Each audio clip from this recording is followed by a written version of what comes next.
Pattikkad H2A art ഹബിന്റെ ഉദ്ഘാടനം ചെയ്ത് പ്രവർത്തനം ആരംഭിച്ചു. പട്ടിക്കാട് H2A ആർട്ട് ഹബിന്റെ ഉദ്ഘാടനം പ്രശസ്ത സംഗീത സംവിധായകൻ ഔസേപ്പച്ചൻ നിർവഹിച്ചു. H2A ആർട്ട് ഹബിന്റെ ലോഗോ പ്രകാശനവും നടന്നു. കൃഷ്ണകുമാർ KT, കലാഭവൻ സതീഷ് എന്നിവർ നേതൃത്വം നൽകി. ഉദ്ഘാടനത്തോടനുബന്ധിച്ച് നടന്ന പരിപാടിയിൽ ജാസി ഗിഫ്റ്റ്, സുനിൽ സുഗത, സ്ക്രിപ്റ്റ് റൈറ്റർ അഭിലാഷ് പിള്ള തുടങ്ങി നിരവധി പ്രശസ്ത കലാകാരന്മാർ അണിനിരന്ന ഗാനസന്ധ്യ ലാലിസ് പാർക്കിൽ നടന്നു. ലഹരി ഉപയോഗത്തിൽ വഴുതി വീഴാതെ നാട്ടിലെ കലാകാരന്മാരെ വളർത്തിയെടുക്കുകയും അവരെ പ്രോത്സാഹിപ്പിക്കുകയും ചെയ്യുക എന്ന ഉദ്ദേശത്തോടുകൂടിയാണ് H2A ആർട്ട് ഹബ്ബ് എന്ന കമ്പനി രൂപീകരിച്ചത്.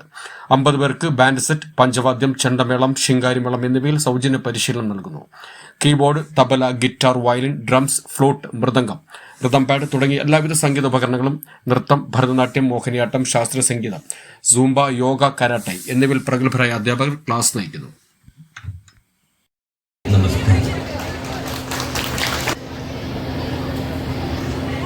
ഇവിടെ ഇങ്ങനൊരു സംരംഭം ഉടലെടുത്തിരിക്കുന്നു. ഇതിന് വരണം എന്നെൻ്റെ അടുത്ത് പറയുന്നു കൃഷ്ണകുമാറും അദ്ദേഹത്തിൻ്റെ ടീം അംഗങ്ങളും. അപ്പം എന്നെ ഏറ്റവും കൂടുതൽ ആകർഷിച്ചത് ഇതിൻ്റെ പേരാണ്. ഞാനൊക്കെ പഠിച്ചിട്ടുണ്ട് പലതും, പക്ഷേ H2A എന്ന് പെട്ടെന്ന് കേൾക്കുമ്പോൾ എൻ്റെ മനസ്സിൽ ഓടി വന്നത് H2Oയാണ്. നമ്മളത് കേട്ടിട്ടുണ്ട്, H2O എന്ന് വെച്ച് കഴിഞ്ഞാൽ നിങ്ങൾക്ക് എല്ലാവർക്കും പരിശുദ്ധമായ ജലം അല്ലേ, വെള്ളത്തിൻ്റെ പോലെ ശുദ്ധിയുള്ളതാണ് ഇതിൻ്റെ ഉദ്ദേശശുദ്ധി. എല്ലാവരോടും എന്തോ അത് അറിഞ്ഞ് ചെയ്ത പോലെ H2A എന്ന ആ പ്രൊനൗൺസിയേഷൻ തന്നെ H2O പോലെ നമ്മുടെ മനുഷ്യ ജീവിതത്തിന് ഏറ്റവും അത്യാവശ്യമുള്ള ജലത്തിൻ്റെ ഒരു സാമ്യതയുള്ള ഒരു മനോഹരമായിട്ടുള്ള പേര് ആരാണോ വെച്ചതെന്ന് എനിക്കറിയില്ല. പ്രത്യേകം അഭിനന്ദനങ്ങൾ ശ്രീ കൃഷ്ണകുമാറിനും ടീം അംഗങ്ങൾക്കും. എപ്പോഴും നമ്മൾ ഒരു സിനിമ ചെയ്തു തുടങ്ങുമ്പോൾ പണ്ടൊക്കെ ഞാൻ ചിന്തിക്കാറുണ്ട്, എന്തിരിക്കുന്നു പേരിൽ, നല്ല സിനിമയായാൽ പോരെ എന്നൊക്കെ ചിന്തിക്കും. പക്ഷെ പിന്നീട് മനസ്സിലായി ആ സിനിമയുടെ പേരിന്, അതിൻ്റെ വിജയത്തിൻ്റെ പിന്നിൽ വലിയൊരു കൈയുണ്ട് എന്ന് പറഞ്ഞ പോലെ ഇവിടെ ഈ സംരംഭത്തിന് ഇത്രയും മനോഹരമായിട്ടുള്ള പേര് തന്നെ ഇത് ഇനി വരും കാലങ്ങളിൽ ഇതൊരു വലിയ വിജയം കൈവരിക്കാൻ സാധിക്കുമെന്നാണ് എൻ്റെ മനസ്സ് പറയുന്നത്. പിന്നെ ഇവിടെ ഒട്ടുമുക്കാലും ഇതിനെക്കുറിച്ചിട്ട് മനോഹരമായിട്ട് മീര ഇതിനെക്കുറിച്ചിട്ട് നിങ്ങളുടെ അടുത്തൊക്കെ പറഞ്ഞു കഴിഞ്ഞു.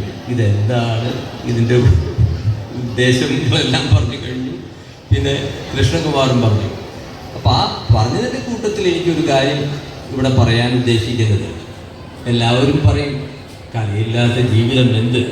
കലയാണ് നമ്മുടെ ജീവിതത്തിൻ്റെ ശരിയായ നമ്മളെ കൺട്രോൾ ചെയ്യുന്നത്.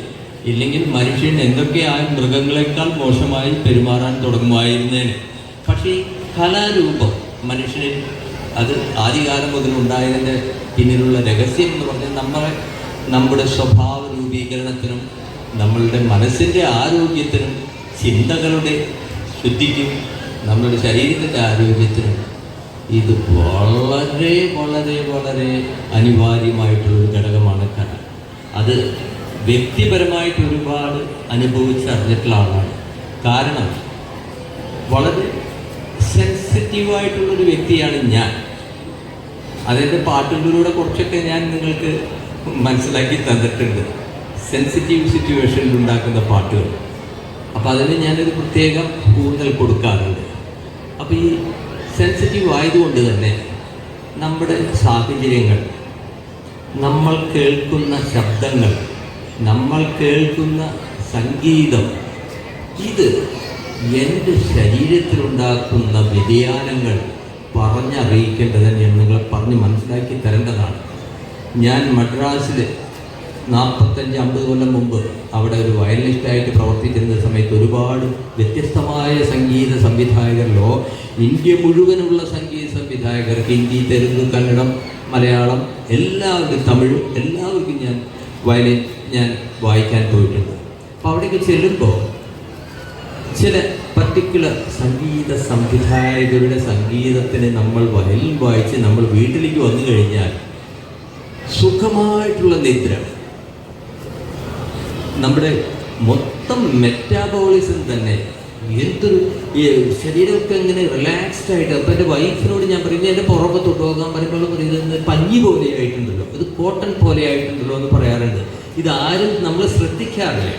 ഞാനിത് ശ്രദ്ധിക്കുന്നതിൻ്റെ കാരണം എൻ്റെ ശരീരത്തിൻ്റെ റിലാക്സേഷൻ എനിക്ക് വളരെ അത്യാവശ്യമാണ്. അത് എന്നെ പോലെയുള്ള എല്ലാ കലാകാരന്മാർക്കും. നമ്മളുടെ കൈയും കാലമൊക്കെ it should be so flexible. Even ഗായകർക്ക് പോലും ഉണ്ട്.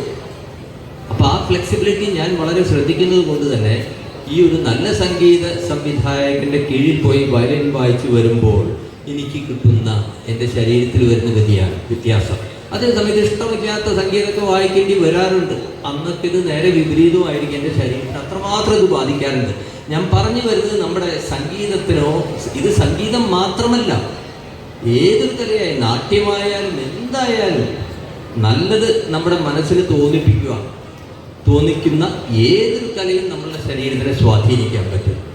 ഇനി മറ്റൊരു കാര്യം ഞാൻ ഇവിടെ കൂടി പറഞ്ഞിട്ട് ഞാൻ നിർത്താം. അതായത് മെയിനായിട്ട് എനിക്ക് എന്നെക്കുറിച്ച് പറയാനുള്ളത്, എനിക്ക് ഇന്ന് ഇവിടെ ഈ സാഹചര്യത്തിൽ നിൽക്കുമ്പോൾ കല അഭ്യസിക്കാൻ വരുന്നവരെ ആയിട്ടുള്ള വിദ്യാർത്ഥികളെ കാണുമ്പോൾ എനിക്ക് ഭയങ്കര അസൂയയാണ്.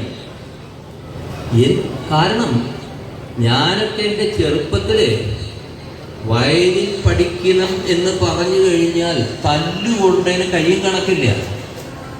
എൻ്റെ വയലിനൊക്കെ എടുത്തിട്ട് വലിച്ചെറിയാൻ അടുപ്പിലിടാനൊക്കെ പോയിട്ടുണ്ട് എൻ്റെ. കാരണം ഇവിടെ കൃഷ്ണകുമാർ പറഞ്ഞു, എല്ലാവരും പറയും, നാട്ടുകാർ പറയും, ഓ കലാകാരനായി കഴിഞ്ഞ് കഴിഞ്ഞാൽ നീ പോയി, നിൻ്റെ ജീവിതം പോയി. അപ്പോൾ അതുകൊണ്ട് എനിക്ക് ഒരു പ്രോത്സാഹനം കിട്ടിയിട്ടില്ല. ഇനി ഒരു അക്ഷരാർത്ഥത്തിൽ ഇനിയൊരു കാര്യം പറയാൻ ഞാൻ, അതായത് ഞങ്ങൾക്ക് വെസ്റ്റേൺ മ്യൂസിക്കാണ് വയലിൻ ഞാൻ പഠിച്ചത്. ഈ പഠിക്കുമ്പോൾ ഫീസ് കൊടുത്ത് പഠിക്കാനായിട്ട് ഫീസ് തരാൻ വീട്ടിൽ സമ്മതമല്ല. അപ്പം ഞാൻ കേട്ട് പഠിക്കേണ്ടി വന്നു. പിന്നെ നൊട്ടേഷൻ എഴുതാൻ, നൊട്ടേഷൻ ബുക്ക് വായിക്കാൻ കാശില്ലാത്തത് കൊണ്ട് ഞാൻ വെള്ള പേപ്പർ വാങ്ങിച്ച് അതിൽ ലൈൻസ് 5 ലൈൻസ് റൂൾ വടി വെച്ച് ഇട്ടിട്ട് അതിൽ മാൻസ്ക്രിപ്റ്റായിട്ട് ഈ നൊട്ടേഷൻസ് പകർത്തി എഴുതി അത് വായിച്ച് പഠിക്കേണ്ടി വന്നിട്ടുണ്ട്. എന്തുമാത്രം ബുദ്ധിമുട്ട്. ഞാൻ മാത്രമല്ല, എൻ്റെ ഒപ്പമുള്ള ഒരുപാട് അന്നത്തെ കലാകാരന്മാർക്കെല്ലാം ഇതേ അവസ്ഥ ഉണ്ടായിട്ടുണ്ട്.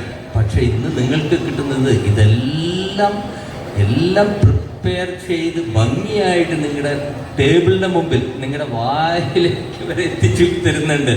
അപ്പോൾ അതിന് വലിയ സംരംഭം, അതിന് മനസ്കത, മഹാമനസ്കത, നല്ല മനസ്സ് കാണിക്കുന്ന ഇത്തരം ഉദ്യമങ്ങൾ സൃഷ്ടിക്കുന്ന ആരംഭിക്കുന്ന കൃഷ്ണകുമാറത്തിൻ്റെ സംഘം, ഇവർക്ക് എൻ്റെ എല്ലാവിധ ആശംസകളും. നിങ്ങളെല്ലാവരും ഭാഗ്യവാന്മാരാണ്. കല നിങ്ങളെ തേടി വരുന്നുണ്ടെങ്കിൽ, നിങ്ങൾ കലയെ തേടി പോകുന്നുണ്ടെങ്കിൽ നിങ്ങളുടെ ജീവിതം ഏറ്റവും വിജയകരമായിട്ട് നിങ്ങൾക്ക് കൊണ്ടുപോകാൻ സാധിക്കും. എൻ്റെ എല്ലാവിധ ആശംസകൾ. ഇവിടെ ജാസിയൊക്കെ ഉണ്ട്, എല്ലാവരും ഉണ്ട്. അവരൊക്കെ മനോഹരമായിട്ടുള്ള ഒരു വിരുന്ന് നിങ്ങൾക്ക് വേണ്ടി തയ്യാറാക്കി വെച്ചിരിക്കുകയാണ്. എനിക്ക് സമയമില്ല. ഞാനൊരു പ്രത്യേക സാഹചര്യത്തിൽ വന്നൊരാളാണ്. എൻ്റെ വീട്ടിൽ, എൻ്റെ കുടുംബത്തിൽ എൻ്റെ ഏറ്റവും മുതിർന്ന എൻ്റെ സിസ്റ്ററുടെ ഹസ്ബൻഡ് ഇന്ന് പ്രായമായിട്ടാണ്, എങ്കിലും അതൊരു ചടങ്ങാണല്ലോ. അപ്പോൾ ആ ചടങ്ങ് കഴിഞ്ഞിട്ടാണ് ഞാൻ വന്നിരിക്കുന്നത്. അപ്പോൾ അതുകൊണ്ട് ഒരുപാട് നേരം എനിക്ക് വെയിറ്റ് ചെയ്യാൻ പറ്റില്ല. ഞാനിത് കഴിഞ്ഞ വഴിക്ക് ഇറങ്ങും. എല്ലാവർക്കും നന്ദി, നമസ്കാരം. സർ, നമ്മുടെ ഒരു പൊന്നാട ഇവിടെ H2A എന്നതിനോട് ഈ പേര് നിർദ്ദേശിക്കുമ്പോൾ ഞാൻ ആദ്യം പറഞ്ഞത് യൂട്യൂബിനൊക്കെ പറ്റിയ പേരാണ്, അല്ലെങ്കിൽ ഇവന്റ് മാനേജിംഗ് ആണ്. പക്ഷെ പിന്നീടാണ് മനസ്സിലായത് ആർട്ട് ടു ആർട്ട് എന്ന് പറയുമ്പോൾ ഈ H2യുടെ ഹാർട്ട് കൃഷ്ണകുമാറാണെങ്കിൽ ഒരു കലാകാരൻ നൽകി ആർട്ട് ഞാനാണെന്നാണ് വിശ്വസിക്കുന്നത്. അവിടെ ഇതിന് പൂർണ്ണത വരികയാണ്. ഒരുപാട് സന്തോഷം കൃഷ്ണകുമാർജി, വളരെ വളരെ സന്തോഷം. Thank you so much. ഇവിടെ എത്തിയ ഓരോരുത്തർക്കും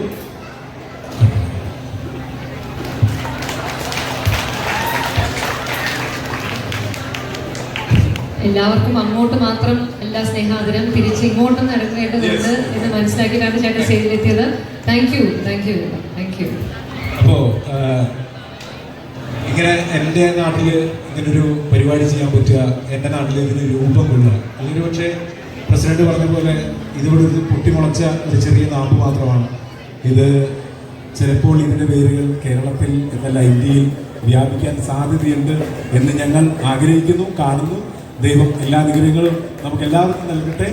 ഇവിടെ എത്തിച്ചേർന്ന ഓരോ വിശിഷ്ട വ്യക്തികൾക്കും നമ്മൾ പറഞ്ഞപ്പോൾ ഒരു മാനദണ്ഡങ്ങൾ കൂടാതെ ഇവിടെ എത്തിച്ചേർന്ന, അതുപോലെ തന്നെ ജാസിയേട്ടനോട് വലിയ നന്ദിയാണ്. കാരണം ഇതിൻ്റെ സെൻറ്റർ ഓഫ് അട്രാക്ഷൻ അവതരിപ്പിച്ചത് ജാസി ചേട്ടനാണ്.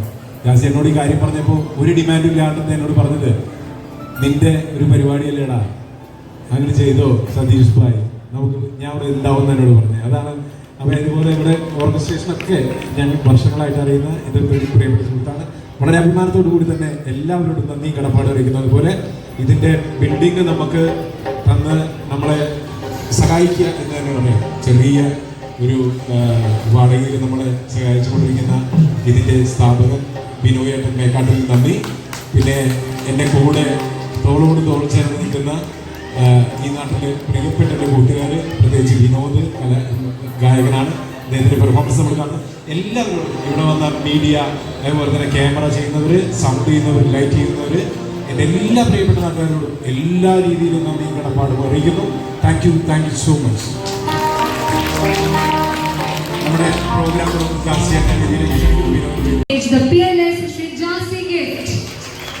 സ്വാഗതം Shri Jassie gift.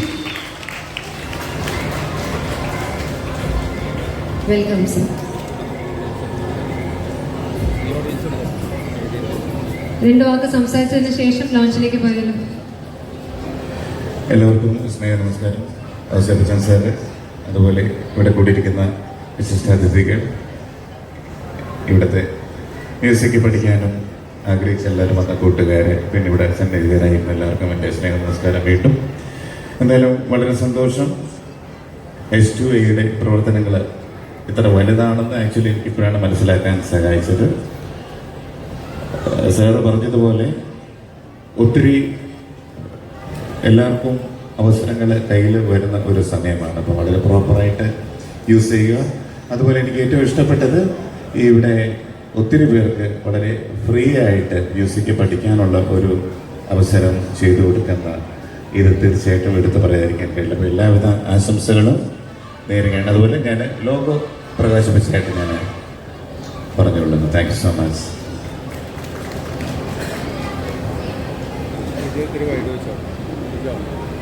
Logo launch with a video.